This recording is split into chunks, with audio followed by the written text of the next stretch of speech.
নিশ্চয় আমার কৌশল শক্তিশালী। ১৮৪। তারা কি চিন্তা করেনি যে তাদের সঙ্গীর মধ্যে কোনো মস্তিষ্ক বিকৃতি নেই? সে তো স্পষ্ট সতর্ককারী। ১৮৫। তারা কি দৃষ্টিপাত করেনি আসমানসমূহ ও জমিনের রাজত্বে এবং আল্লাহ যা কিছু সৃষ্টি করেছেন তার প্রতি, আর এর প্রতি যে হয়তো তাদের নির্দিষ্ট সময়ের নিকটে এসে গিয়েছে? সুতরাং তারা এরপর আর কোন কথার প্রতি ঈমান আনবে? ১৮৬।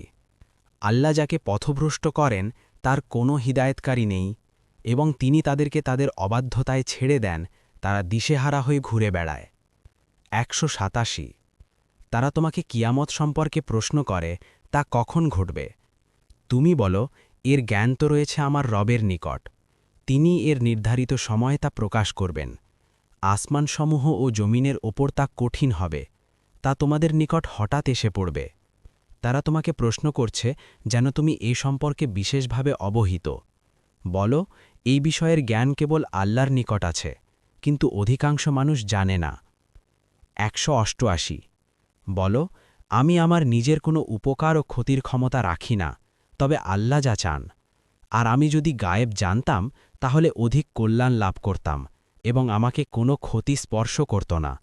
আমি তো একজন সতর্ককারী ও সুসংবাদদাতা এমন কওমের জন্য যারা বিশ্বাস করে।